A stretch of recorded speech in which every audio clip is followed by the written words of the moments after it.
नमस्कार दर्शकों, news today के इस बुलेटिन में आपका स्वागत है, जहां हम चर्चा और विश्लेषण करते हैं आज की महत्वपूर्ण खबरों का। आज की मुख्य सुर्खियां इस प्रकार हैं। संसद में केंद्रीय बजट 2024-25 पेश किया गया। केंद्रीय बजट 2024-25 में 12 औद्योगिक पार्क स्थापित करने का प्रस्ताव किया गया। केंद्रीय बजट 2024-25 में प्रधानमंत्री पैकेज के तहत 5 योजनाओं की घोषणा की गई। संयुक्त राष्ट्र विकास कार्यक्रम यानी UNDP ने सिग्नल स्पॉटलाइट 2024 रिपोर्ट जारी की। केंद्रीय बजट 2024-25 में शहरी परिवर्तन रणनीतियां घोषित की गई। GM सरसों की वाणिज्यिक खेती की मंजूरी पर सुप्रीम कोर्ट ने विभाजित फैसला सुनाया। चलिए बुलेटिन की शुरुआत करते हैं और रुक करते हैं आज की पहली मुख्य खबर की ओर। संसद में केंद्रीय बजट 2024-25 पेश किया गया। इस वर्ष के बजट में रोजगार, कौशल, MSME सेक्टर और मध्यम वर्ग पर विशेष ध्यान दिया गया है। केंद्रीय बजट संविधान के अनुच्छेद 112 के अनुसार प्रस्तुत किया जाता है। इस अनुच्छेद में बजट के लिए वार्षिक वित्तीय विवरण शब्दावली का उपयोग किया गया है। चलिए केंद्रीय बजट 2024-25 के बारे में बेहतर जानकारी के लिए इसकी मुख्य विशेषताओं पर एक नजर डालते हैं। अगले 5 साल की अवधि में 4.1 करोड़ युवाओं को रोजगार, कौशल और अन्य अवसर उपलब्ध कराने के लिए प्रधानमंत्री पैकेज के तहत 5 योजनाओं एवं पहलों की घोषणा की गई है। अलग अलग क्षेत्रकों के लिए प्रशुल्क के स्तर पर राहतों की घोषणा की गई है।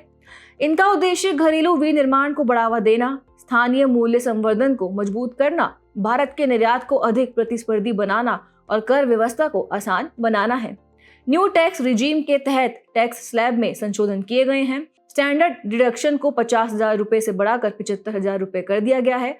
कुछ प्रकार के भुगतान और ई-कॉमर्स ऑपरेटरों पर TDS दर कम की गई है।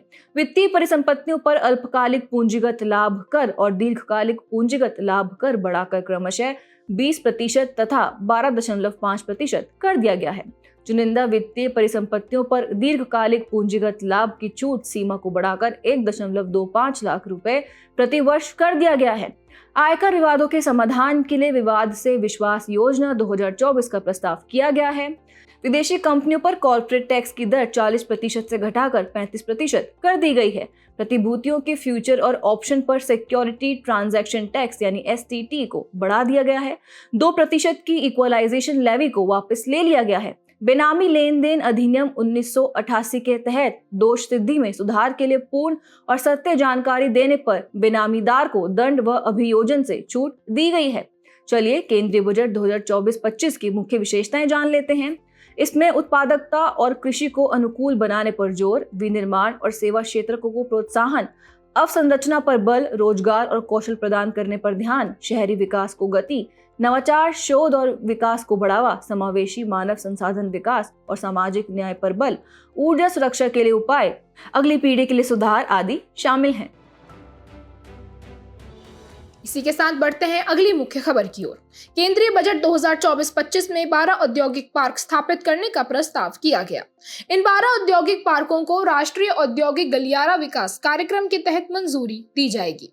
सरकार नगर नियोजन योजनाओं का बेहतर उपयोग करके 100 शहरों में या उनके आसपास प्लग एंड प्ले औद्योगिक पार्कों के विकास में सहायता भी प्रदान करेगी। ये पार्क संपूर्ण अवसंरचना के साथ निवेश के लिए तैयार होंगे। इन पार्कों को राज्यों और निजी क्षेत्र के साथ साझेदारी में विकसित किया जाएगा।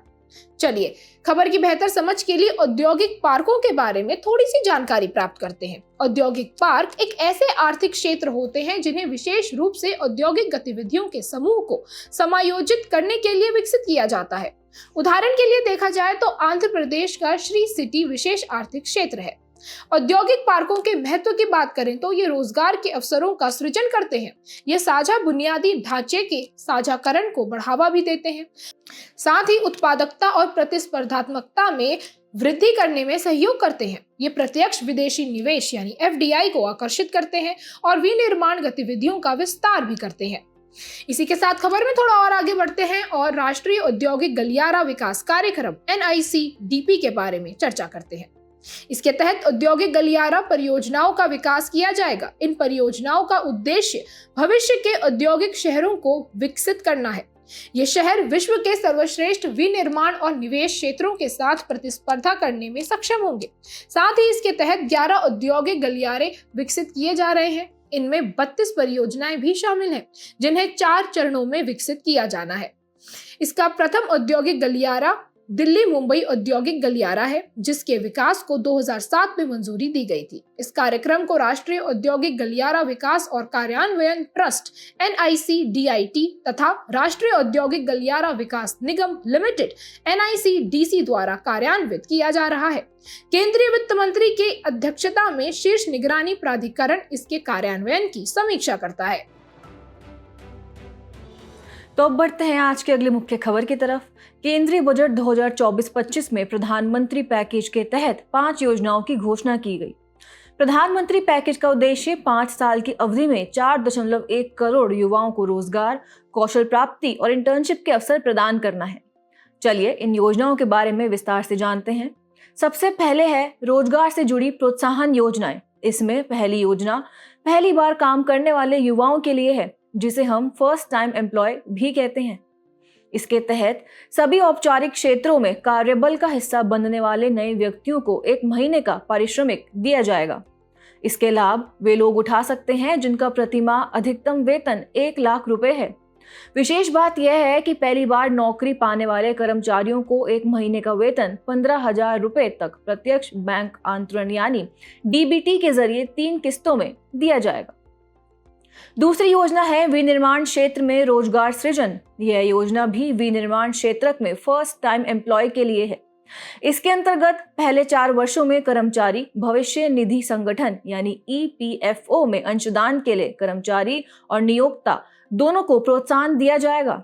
तीसरी योजना है नियोक्ताओं को सहायता। इसमें सरकार सभी नए कर्मचारियों के लिए 2 साल तक नियोक्ताओं को 3,000 रुपए प्रति माह तक के EPFO अंशदान अपनी ओर से प्रदान करेगी। इस योजना में सभी क्षेत्रकों के 1 लाख रुपए प्रति माह तक वेतन वाले सभी अतिरिक्त नियोक्ताओं को कवर किया जाएगा। अब बात करते हैं चौथी योजना की, जो कौशल कार्यक्रम है। यह राज्य सरकारों और उद्योगों के सहयोग से कौशल विकास के लिए नई केंद्र प्रायोजित योजना है। इसके तहत 5 साल की अवधि में 20 लाख युवाओं को कौशल प्रदान करने का लक्ष्य रखा गया है। साथ ही 1000 औद्योगिक प्रशिक्षण संस्थानों को हब एंड स्पोक मॉडल में परिणाम आधारित संस्थान के रूप में अपग्रेड किया जाएगा। 5वीं और आखिरी योजना है इंटर्नशिप के अवसर। इस योजना के तहत 5 साल में 1 करोड़ युवाओं को 500 शीर्ष कंपनियों में इंटर्नशिप के अवसर प्रदान किए जाएंगे। इंटर्नशिप प्राप्त करने वालों को 5,000 रुपए का मासिक भत्ता और 6,000 रुपए की एक मुश्त सहायता प्रदान की जाएगी। बढ़ते हैं अगली मुख्य खबर की ओर। संयुक्त राष्ट्र विकास कार्यक्रम UNDP ने सिग्नल स्पॉटलाइट 2024 रिपोर्ट जारी की। रिपोर्ट में विकास के उभरते रुझानों और दीर्घकालिक वैश्विक चुनौतियों से निपटने के लिए स्मार्ट उपायों की चर्चा की गई है। स्पॉटलाइट 2024 रिपोर्ट एक पीढ़ी से दूसरी पीढ़ी में समानता यानी इंटरजेनरेशनल इक्विटी के सिद्धांत पर ध्यान केंद्रित करती है। इस सिद्धांत के अनुसार वर्तमान पीढ़ी को भावी पीढ़ियों के लाभ के लिए प्राकृतिक संसाधनों का जिम्मेदारी पूर्वक उपयोग और संरक्षण करना चाहिए। रिपोर्ट में 3 प्रमुख क्षेत्रों पर चर्चा की गई है। ये 3 प्रमुख क्षेत्र हैं: न्याय संगत भविष्य की आशा, जिम्मेदार तकनीकी प्रगति के लिए आशा और जुझारू और कनेक्टेड समुदाय के लिए आशा। पहले बात करते हैं न्याय संगत भविष्य की आशा के बारे में। आज के समय में प्रकृति के अधिकारों को संविधानों, कानूनों और यहाँ तक कि कॉर्पोरेट बोर्ड्स में भी स्वीकार किया जाने लगा है। उदाहरण के लिए इक्वाडोर, ब्राजील और बोलीविया के कानूनों में प्रकृति के अधिकारों को मान्यता दी गई है। अब वर्तमान आर्थिक मॉडल्स की जगह नए वैकल्पिक आर्थिक मॉडल्स की आवश्यकता को स्वीकार किया जा रहा है। नए वैकल्पिक आर्थिक मॉडल्स में चक्रीय यानी सर्कुलर या पुनर्योजी यानी रीजनरेटिव से लेकर नए या उत्तर पूंजीवाद मॉडल्स तक को अपनाया जाने लगा है।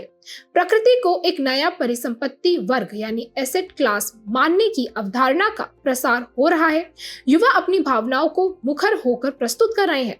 साथ ही वे डिजिटल नेटवर्क, आर्टिफिशियल इंटेलिजेंस के उपयोग आदि के माध्यम से रचनात्मक लोकतंत्र की नींव रख रहे हैं। अब अगले क्षेत्र जिम्मेदार तकनीकी प्रगति के लिए आशा पर चर्चा करते हैं।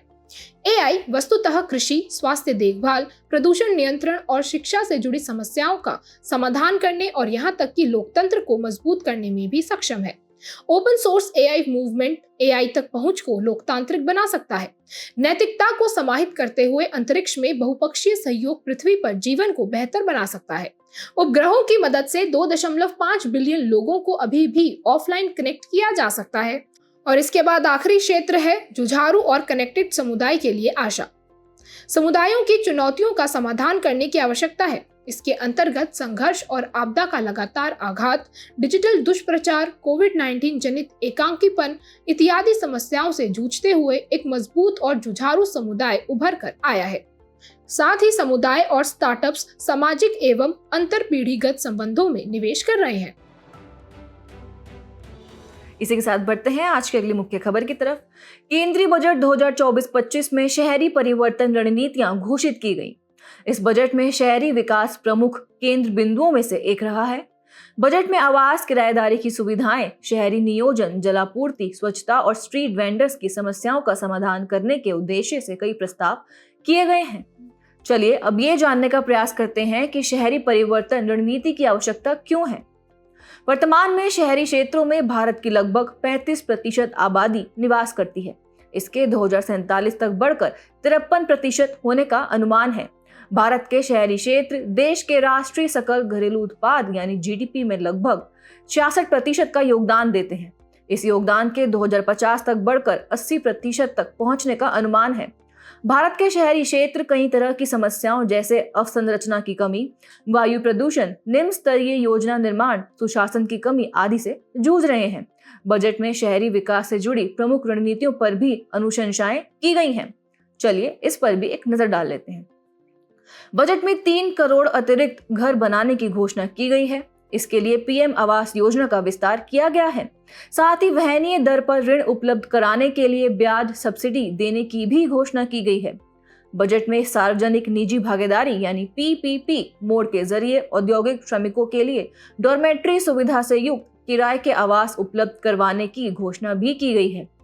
शहरों को ग्रोथ हब में बदलने की बात की गई है, जिसके तहत मौजूदा शहरों का रचनात्मक ब्राउनफील्ड पुनर्विकास किया जाएगा। प्रभावकारी नीतियां बनाई जाएंगी तथा बाजार आधारित तंत्र और विनियमन पर ध्यान केंद्रित किया जाएगा। 30 लाख से अधिक आबादी वाले 14 बड़े शहरों के लिए ट्रांजिट ओरिएंटेड डेवलपमेंट योजनाएं लागू की जाएंगी। साथ ही स्ट्रीट वेंडर्स के लिए बजट में चुनिंदा शहरों में अगले 5 वर्षों के लिए हर साल 100 साप्ताहिक हाट या स्ट्रीट फूड हब के विकास का समर्थन करने हेतु योजना बनाने की घोषणा की गई है। इसी के साथ बढ़ते हैं आखिरी मुख्य खबर की ओर। जीएम सरसों की वाणिज्यिक खेती की मंजूरी पर सुप्रीम कोर्ट ने विभाजित फैसला सुनाया। केंद्र सरकार ने जेनेटिकली मॉडिफाइड जीएम यानी कि आनुवंशिक रूप से संशोधित सरसों को पर्यावरण में जारी करने या कहा जाए कि इसकी कंडीशनल फार्मिंग की मंजूरी दी थी। केंद्र सरकार के इसी फैसले को जनहित याचिकाओं यानी कि पीआईएल्स के जरिए चुनौती दी गई थी। इन्हीं पिटीशंस पर 2 न्यायाधीशों के अलग अलग निर्णय आए हैं।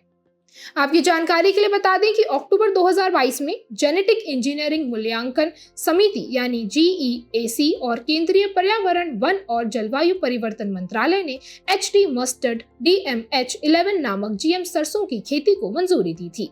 हालांकि बाद में सुप्रीम कोर्ट ने नवंबर 2022 में केंद्र को पूर्व स्थिति को पहले की तरह ही रखने का आदेश दे दिया था। इस वजह से जीएम सरसों की खेती की मंजूरी को टाल दिया गया था। अब ऐसे में सवाल ये उठता है कि सुप्रीम कोर्ट ने अपने निर्णय में क्या कहा है। सुप्रीम कोर्ट ने कहा है कि जेनेटिक इंजीनियरिंग मूल्यांकन समिति जीईएसी के निर्णयों की न्यायिक समीक्षा की जा सकती है। केंद्र सरकार को राज्यों व किसान समूहों सहित सभी भागीदारों के परामर्श से जीएम फसलों पर एक राष्ट्रीय नीति तैयार करनी चाहिए और जीएम फूड्स के आयात के मामले में भारतीय खाद्य संरक्षा और मानक प्राधिकरण FSSAI अधिनियम के प्रावधानों को भी लागू किया जाना चाहिए। इस खबर को थोड़ा और बेहतर तरीके से समझने के लिए जेनेटिकली मॉडिफाइड जीएम फसलों के बारे में भी समझते हैं। जीएम क्रॉप्स ऐसी फसलें होती हैं जिनके आनुवंशिक पदार्थों को प्रयोगशाला में संशोधित किया गया होता है। ऐसी फसलों में किसी अन्य जीव या पादप के आनुवंशिक पदार्थों को प्रवेश करा के संशोधित किया जाता है। जीएम फसलों का महत्व ये है कि ये तकनीक फसल की पैदावार में वृद्धि करती है, फसलों में कीटनाशकों के खिलाफ प्रतिरोध विकसित करती हैं और जलवायु अनुकूल कृषि को बढ़ावा देती हैं आदि। इन फसलों से जुड़ी कुछ चिंताएं भी हैं, जैसे कि एलर्जी का प्रभाव उत्पन्न करती हैं, रोगाणुरोधी प्रतिरोध को बढ़ाती हैं, प्रतिरक्षा प्रणाली को कमजोर करती हैं आदि। भारत में एकमात्र जीएम फसल बीटी कपास की खेती की मंजूरी दी गई है। इसकी खेती को 2002 में स्वीकृति प्रदान की गई थी। खबर के अंत में भारत में जीएम फसलों की मंजूरी की प्रक्रिया के बारे में भी जान लेते हैं। खतरनाक सूक्ष्म जीवों, आनुवंशिक रूप से इंजीनियर्ड जीवों या कोशिकाओं के निर्माण, उपयोग, आयात, निर्यात और भंडारण के नियम 1989 लागू किए गए हैं। ये नियम पर्यावरण संरक्षण अधिनियम 1986 के तहत अधिसूचित हैं। इन नियमों के अनुसार जेनेटिक इंजीनियरिंग मूल्यांकन समिति GEAC आनुवंशिक रूप से इंजीनियर्ड जीवों और उत्पादों के उपयोग या खेती से संबंधित प्रस्तावों के मूल्यांकन और मंजूरी देने के लिए जिम्मेदार है। ये समिति खेतों में प्रयोगात्मक परीक्षण यानी एक्सपेरिमेंटल फील्ड ट्रायल्स के लिए मंजूरी भी देती है और GEAC केंद्रीय पर्यावरण, वन और जलवायु परिवर्तन मंत्रालय के तहत कार्य करती है।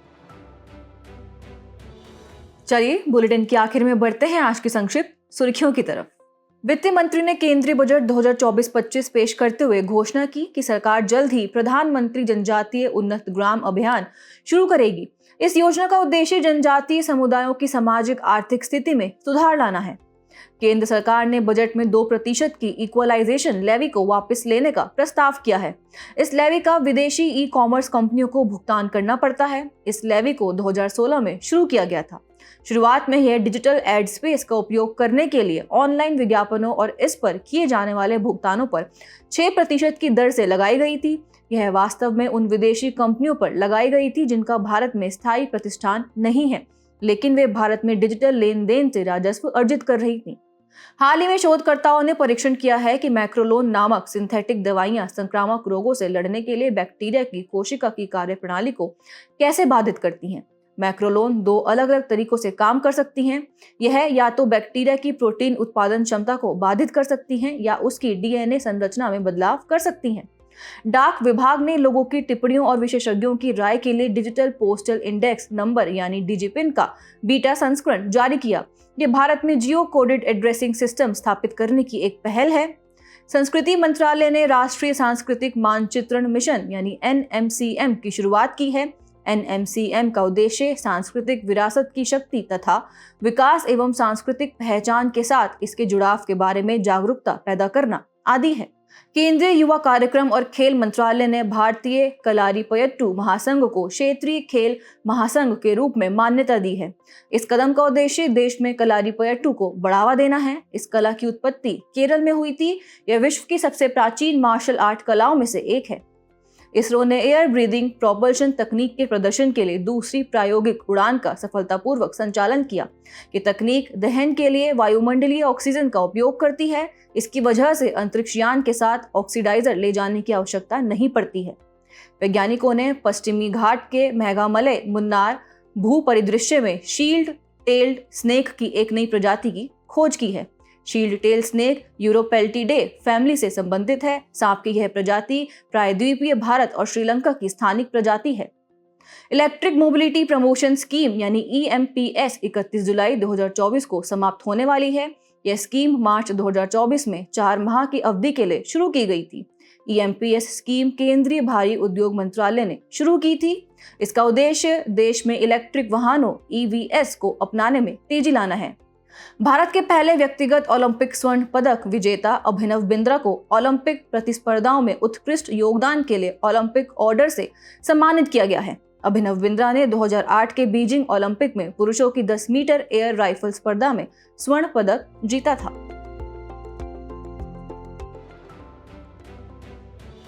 जाने से पहले आपकी समझ की परीक्षा के लिए डालते हैं एक नजर हमारे स्पेशल सेगमेंट प्रश्नोत्तरी पर।